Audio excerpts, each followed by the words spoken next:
Okay.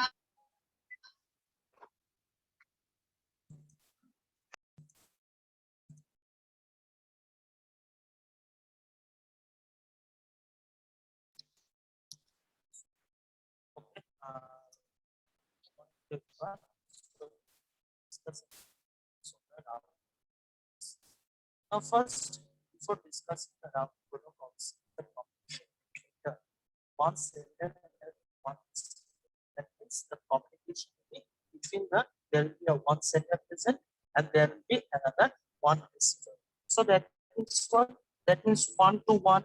So it is what? It is one to one communication. That means a single communication. One sender will be there and one receiver will be there. So between them, the communication will be possible. So for this communication, we call the unicast communication. Now, there's some basic terms. For some basic terms, we have to we have to go for this routings. So before starting the routing concept, we will know some basic terms that is used for the routing. Now, in the previous class already I have discussed, but till I will again discuss about it. That are some basic terms. That is the cost or metric. This is the first term. The cost or matrix means it is assigned for passing the. Let's say that the network one. Let's say that the network one to network four, and through for communication between the network one and network four, it will be go through where from network one to network two, and from network two to network four. We can pass the packet through this path, or we can pass the packet from network one to network three, and from network three to network four. That means what? Via one path, this is the packet will go through via network 2, and another path is where that the packet will pass through the what? Via network 3. Okay, so let's say that from network 1 to network 2, the cost is 2, and from network 2 to network 4, the cost of communication is 4, and for network 1 to network 3, the cost is 1, and from network 3 to network 4, the cost is 2. So that means which path network 1 will choose? Network 1 will choose the minimum path. Network 1 will choose the minimum cost path. So that means what? That means from network 1 to network 4, we can go through, because if we go through this, that means what? 2 plus 4.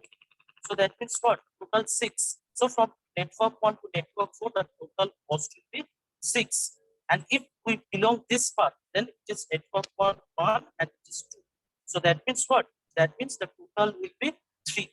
So it is 3 and it is what? 6.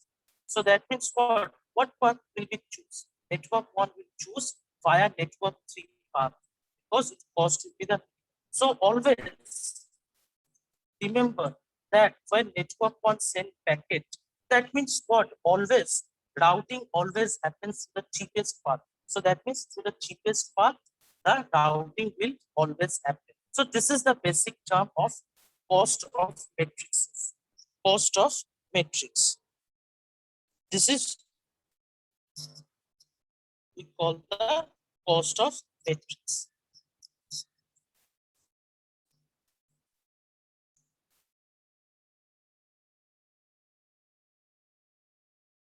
Now we will start first, that is static and dynamic routing tables. What are the static and dynamic routing tables? So static and dynamic routing tables, first, before dividing that, first we know what is the routing tables concept.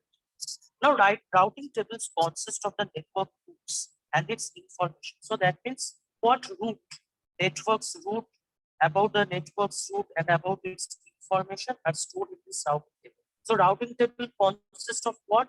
That like this, from network 1 to network 3 and from network 3 to network 4, we can go through this route. So that means what? Routing tables basically consist of that. So all the information about the routes and all the routes that are stored in this routing tables.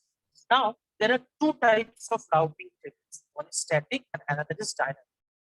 So what are the differences between the static and dynamic? Static is basically just the manual entries. That means if we manually enter the path, then that is what that is stored the static routing tables. But dynamic routing tables is what entries are updated automatically. That means whatever the entries are there, that means the routing network route and all its information, all about such information will be what automatically updated or any change in the network, because entries are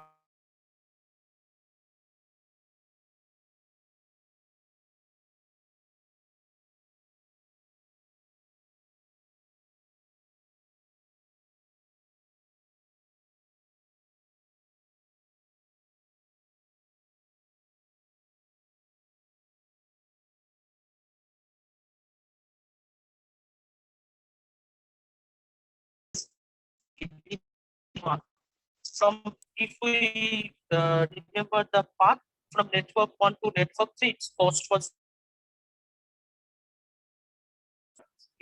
was 2. So let's say that the cost is changed. So from network 3 to network 4, the cost becomes revised and now it came as 1 instead of 2. So that means what? That means it will be updated. It will be updated to the routing table where all the informations about the routes are stored. So that means in the routing table, it will be what? It will be updated. That's why if any change that is occurred, then the entries are updated automatically. That is, the cost will get minimized. And or let's say the root get destroyed. That means from network 3 to network 4, there is a root present previous, but now it has been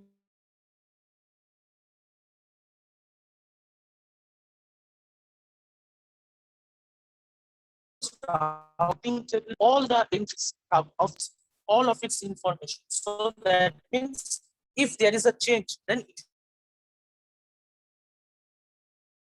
nowadays this routing tables are used, dynamic routing tables are used, because in static it has manual entries, because we have to manually enter that. We will manually enter that. If any changes occur, we have to manually enter that. So it is very much problematic for if the routes get, if there is any maximized route, so there is maximized route present. So there will be very much problem for if we use the static routing tables, because we have manually entered every network information will be manually entered in the static routing table. But in case of dynamic, what it will be, entries are updated automatically. So that means if any changes occur, then it will be reflected in what? It will be reflected in the routing table, because it will be updated there. So this is basically the difference between static and dynamic routing table. Okay, and routing table is what? It will store all the information of the network routes. That all the routes, about all the routes information will be stored. Clear? It is clear to everyone?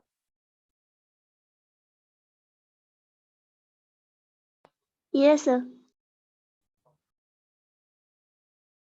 So next we will know about the routing protocols. The next third basic terms is the routing protocols. Routing protocols are created in response to the demand for dynamic routing tables. If it is static routing tables, then we do not have to do anything, because there is a manual access. Routing protocol main function is to choose the optimized route. That means if use in previously I have seen a diagram that from network 1 to there is a two path from communication between network 1 to and network 4. There are two paths via network 2 and via network 3. So if it takes via network 2, then the cost will become 6, because from network 1 to network 2 it is value is 2, and from network 3 we have given from network 2 to network 4 the value is given 4. So that means if the total take the cost, then it will be what? 2 plus 4, 6. The previous diagram which I have shown. And in network 1 to network 3, what is the cost? The cost is there 1. And from network 3 to network 4, the cost is 2. So that means if it takes via network 3 path, then the cost will be what? The cost will be 3. So that means what? Routing protocols always do what? It choose the optimized. That means which cost will minimum, which cost will be the minimum. It is known by the what? It will be choose by this routing protocols. Routing protocols main purpose is to choose the optimized, and it is the combination of rules and procedure. It is the combination of the rules and procedure that leads routers in the internet inform each other changes. That means, let's say, what this is means that from network 3 to network 4, the previous value is what? The previous cost is 2. Let's say the cost has changed, and from network 3 to network 4, it is increased from 2 to 3. So that means what? Network 3. Network 3 will do what? Network 3 will inform network 4, network 2, and network 1. All the routers, that all the our networks, that our what? The cost has increased. So that means now previously it was 2, now it has 3. So if the changes, the mainly the changes we can say, these changes are from to what? All the routers. That means what? If any changes will occur, any changes will occur in the routing path, if any changes will occur, so it will be from to what? It will be from to all the routers. And it is used to combine information received from other routers. It is also used to what? It is also used to combine the information from other routers. That means what I am want to say that if we see, let's say that if we see this example, if we take this example, that means I am telling that this path is what? It is previously 2. Now it is changed as 3. Let's say it is changed as 3. So what network 3 will do? Network 3 will inform network 1 that now please change in your routing table. Please change in your routing table because the cost has been increased. Previously the cost was 2. Now it has been increased to 3. So please update your what? Please update your routing tables. And it will also inform the other network also that it is changed, that the cost is changed. So please update your path or the routing tables. But here it will be updated in the network 1 because network 1 was using this path. Network 1 is using this path. So that means network 3 will from network 1 that please update your routing table because in your routing table now the cost has been changed. Now the cost has been changed. Previously it was 2. So now it has been 3. So change your path. So routing protocol is basically doing that performance. That it is also used to combine and information received from other routers. Like here, if you see that network 3 is informed to the network 1. So network 1 will do what? It will combine the information. That means it will receive the information from network 1 that network 3 is telling what? That change the routing tables. Change the routing tables because the cost has been changed. So it will do what? Now network 1 will change its specified routing tables about the path. So now previously it was 3 and now it will become 1 plus 3, 4. So that's how the routing protocols works.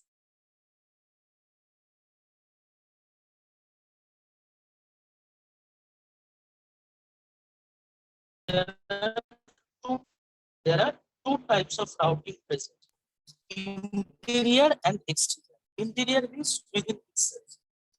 This is intra-domain. Interior means intra-domain. And exterior means what? Exterior means our inter-domain. So what is intra and inter-domain routing? Now, if we consider that internet, all the internet. Now, this internet, if we consider as a whole, it is a big thing. It is a very big thing. Now, it is not possible to anyone to do some things in the internet or combine the information all about that because internet is a big thing. So how can it will be possible for us? It will be possible that the internet is divided into autonomous system. This whole internet, what we do, this whole internet is divided into autonomous system. Means autonomous system, we will divide that, and which is a group of network and routers under the authority of the single administration. Now, this whole internet is what? This whole internet will be divided. This whole internet will be divided into autonomous system, because internet is a big, vast thing. So that's why we will divide it. We'll divide into autonomous system. And this autonomous system will consist of what? This autonomous system will consist of network and routers. This now, if we divide the internet into, let's say, but it is not the right, because autonomous system, there is much more autonomous system present. But let's say, as an example, I have taken that we have divided the internet into 5 autonomous systems. So 5 autonomous system, network and routers, because in this autonomous system, network and routers will be present. All the network and routers are present inside this autonomous system. And this network and routers, if we see this network and routers will be under the single administration. Now this will be what? This network and routers will be under the single administration. In real life example, if we see that you are studying in the college, right? You are studying in the college. Now this college has what? This college has 5 departments: CSC, civil, mechanical, electrical. So there are 5 departments. So that means college is the example of the internet. You can say that real life example we are combining, that college is the internet. And we are dividing into what? We are dividing into 5 parts. That means CC, civil, mechanical, and electrical. This is what? If we relate, this is the autonomous system. Now, what? In this autonomous system, network and routers are, because in each department is what? In each department, there is student and faculty present in each department. Now, if let's say our administration, that is the principal sir, so he will do what? If he has given the church to totally look over the college, so it will be troublesome for him also, because if he has to manage all the departments, it will be troublesome for him also. That's why what? That's why in a department, HODs are present. Now, this HODs are what? These HODs are controlled by our principal sir. So that means what? There is a single administration present, and that is what we are what? It is divided into autonomous system. And in this autonomous system is what? Network and routers, that is our faculties and students in each departments are present. And they have an administration, that is what? Head of the department. And they are controlled by whom? They are controlled by the single administration, that is the principal of the college. So this is basically what I want to say, that intra and inter-domain routing, that internet is divided into this autonomous system, and this autonomous system is what? Group of network and routers, and this network and routers is what? Under the single administration. Okay. So if we see the diagram, let's say if we see the diagram, then it is like that. That I am taking this example. This is a one autonomous system present. You see, this is one autonomous system. We are saying that A is one, and in this autonomous system, these are the what? These are the systems present, and these are the routers. So these are the 2 routers, R11 and R1.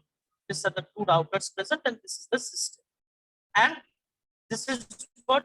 This is another autonomous system named AS2, and this autonomous system AS2, there is also 2 routers, R2 and R2. These 2 routers are this, and they have also what? They have also autonomous system. They have also the system present there. This is a system. This is another system, and there are 2 routers for. These are the 2 routers, R2 and R2, and there is what? They are present in this autonomous system. So that means what? This is whole. If you say this is whole a network, this is whole a network. And in this network, we have divided into two autonomous systems. Now we have said that in this autonomous system, we know that there will be what? Network and routers present. So here we have systems present and the routers are present here. Same as that for here also, the systems and the routers are present here. And what? If you see, this is what?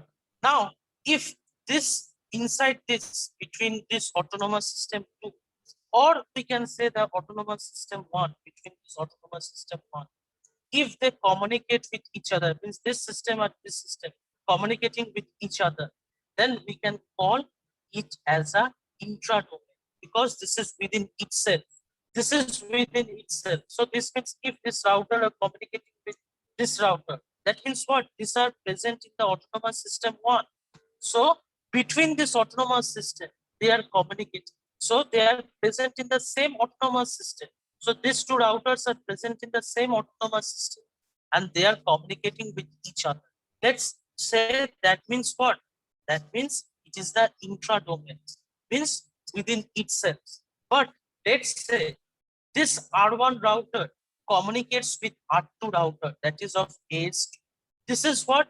This is the inter-domain. So this is the inter-domain router. You can say this is what? This is the inter-domain router, because they are doing what? They are communicating different means these two autonomous systems. This R1 is present in the AS1 and this R2 is present in where? This R2 is present in our another autonomous system. So that means what? These two are communicating. So they are what? They are our intra-domain routing. We can say this is the inter-domain routing. So within itself, it is intra-domain, and if this happens, then it is the inter-domain routing. Okay, clear? Yes, sir. So now we'll see what the hierarchy of the different routing protocols. So we will see that the hierarchy of the different routing protocols. So now, what are the hierarchy present here? So the hierarchy is, first you see that there is a routing protocols. That there is a routing protocols. And this routing protocols, we have seen that what is the working of the routing protocols. Now this routing protocols is what? It is divided into two parts, what we have seen. Intra-domain and inter-domain. This is divided into two parts. Now, for intra-domain, to implement this intra-domain, we have two protocols present. So for implement intra-domain, there will be two protocols present. One is distance vector routing and another is link state routing. So these two routing protocols are present for implement the intra-domain routing. One is distance vector routing and another is link state routing. Now for distance vector routing, the protocol is used is the RIP. Routing, this name RIP stands for Routing Information Protocol. We will see that what are they and we will one by one see that. But let's now you know that what is the two protocols present, the intra-domain, that is these two protocols, distance vector routing and link state routing. These two protocols are present. And these two protocols is what? These two protocols are used to implement intra-domain routing. These two protocols are used. Now for distance vector routing, we use the protocol RIP, which is routing information protocol. And for ring state routing, which is the open shortest path fast protocol or OSPF. Link state routing is the OSPF protocol. It is the open shortest path fast protocol. We will discuss that now in the next classes. We will discuss about that. But now you should know the name only, that these two protocols are used. And for inter-domain, if we see for interdomain. To implement the interdomain, there is one protocol present, that is path vector route. For interdomain, there is only one protocol present, that is path vector route. And for this path vector routing, to implement this path vector routing, we use the BGP. Now, what is this BGP? BGP is the border gateway protocol. So you see, this is the border gateway protocol. So that means what? If this hierarchy is very much important.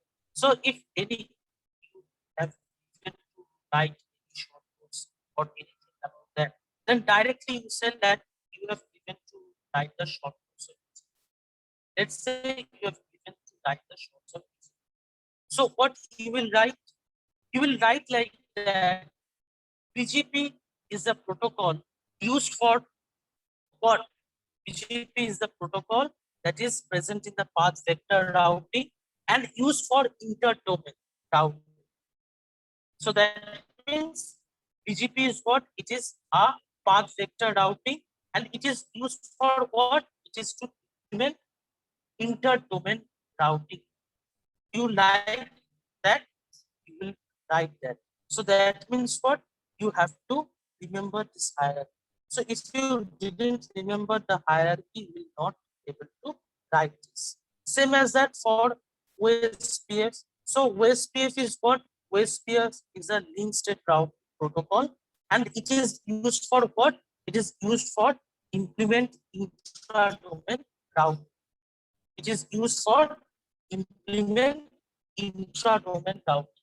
You will like this. Same as for, if you say the RIP concept, RIP stands for Routing Information Protocol, and it is used. It is a distance vector routing protocol, and it is used to implement the intra-domain routing.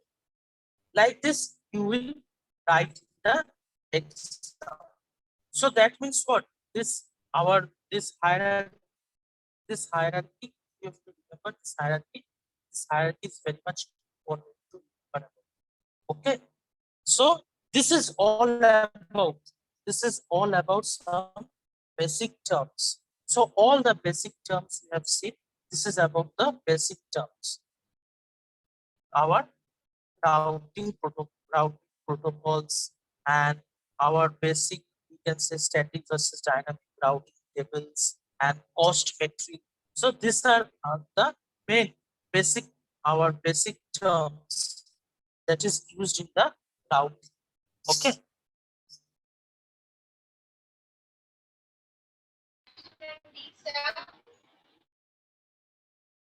So now we'll move what?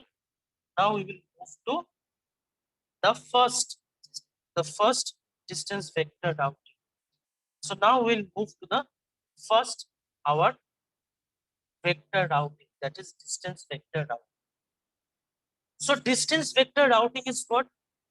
It sees an autonomous system. It sees an autonomous system with all the routers and the network as a graph. So that means what it will do? It will do what? That this autonomous system will look by what? This autonomous system will be as a graph. It will do this autonomous system with all the routers and networks present, because in autonomous system there will be routers and network present. So this will be what? This will be represented as a graph. So this will be represented as a graph. Now graph is what? Graph is the set of nodes. You know that the graph is what? Graph is the set of nodes and edges, because in the graph there will be set of nodes and edges present. So edges are those which connect the nodes. Edges are what? Basically edges are those which connect the nodes, and they are the lines that connecting the nodes. So that means what? In an autonomous system, all the routers and networks will be present. In the autonomous system, all the networks and the routers will be present there. So it will be what? It will be represented as a graph. And already you have know the graph is what? That it will be the set of nodes and edges. And edges are what? Edges are connecting the nodes. Edges are used for connecting the nodes. And they are the lines that connecting the nodes. So the graph theory is used an algorithm which is called Bellman-Ford. We have already in the design and analysis of algorithm class, if you remember, I have already discussed this algorithm about the Bellman-Ford algorithm. So the graph theory, because here there will be a graph theory used, and the algorithm which is called Bellman-Ford or Ford-Fulkerson algorithm is used for find the shortest path between the nodes in a graph, the given distance between them. So that means what? That means in the distance vector routing,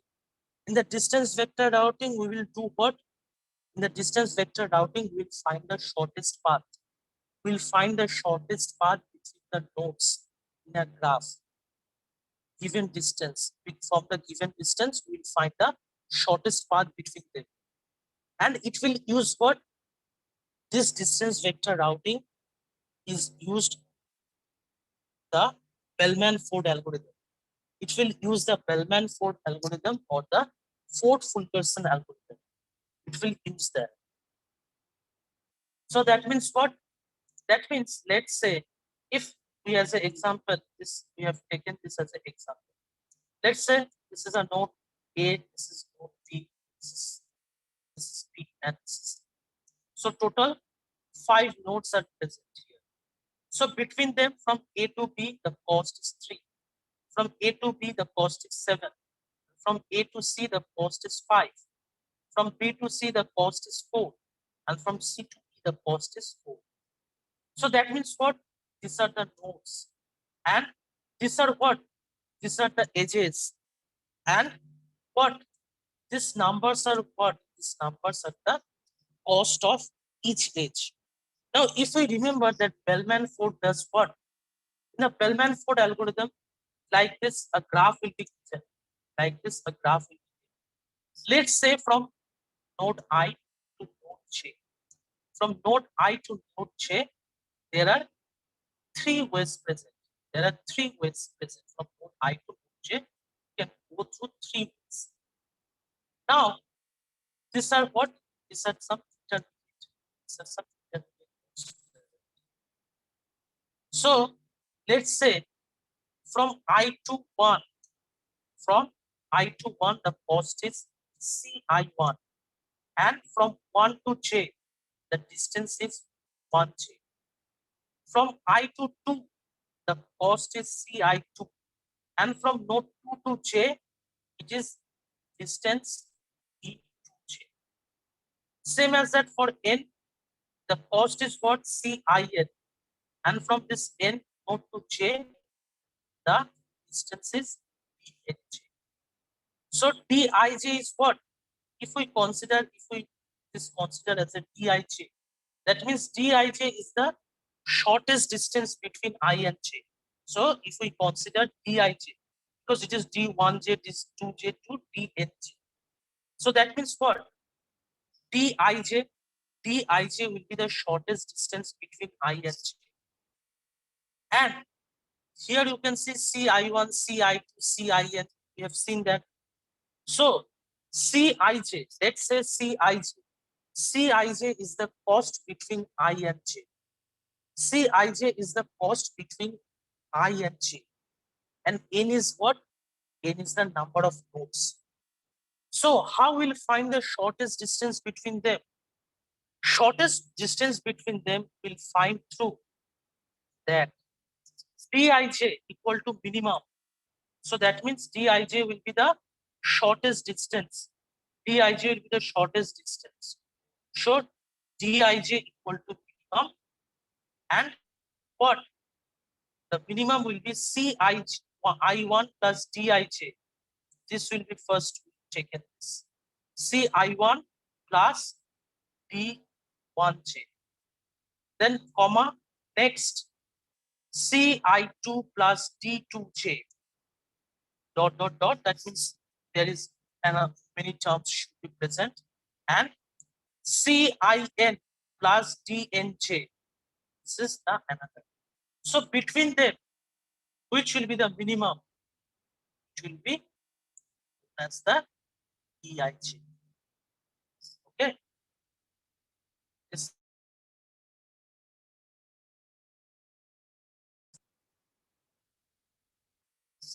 Anyone has any question?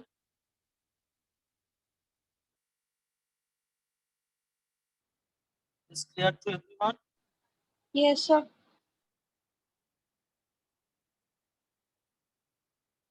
Or any other person?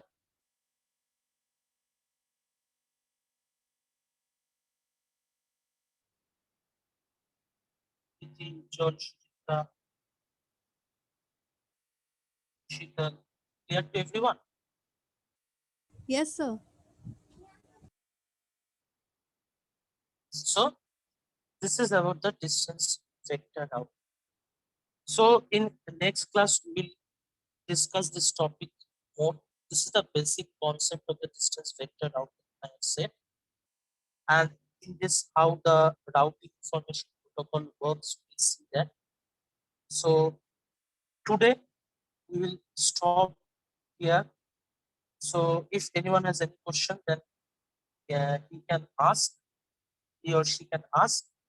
And I am sharing the in this meantime, I am sharing the QR code. So everyone scan the QR code, and let's say if anyone has any question, then he can ask, and in this between time, you can scan the QR code also.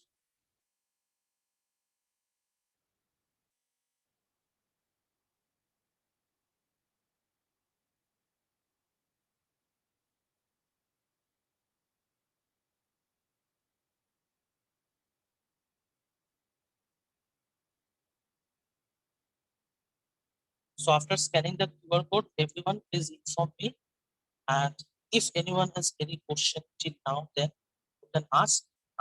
Otherwise, I will end the session because time, because today it will not able to, because time is so much less, that I will discuss the next topic.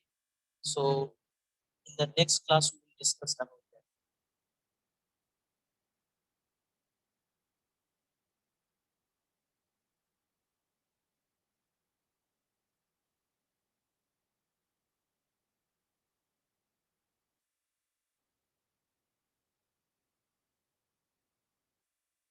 And also I will say that your networking internal examination, that will be the internal examination next Monday.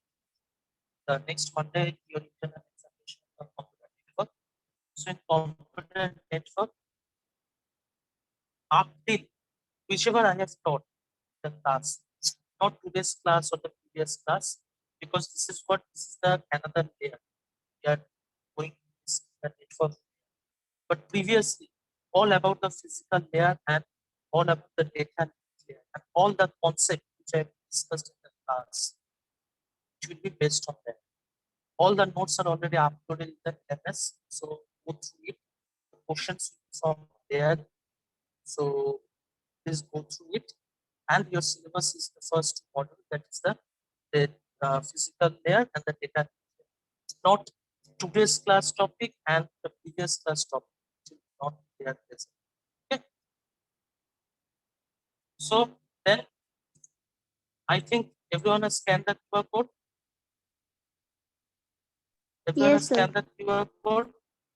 Okay. So then, thank you everyone. I am ending the session. Thank you, sir.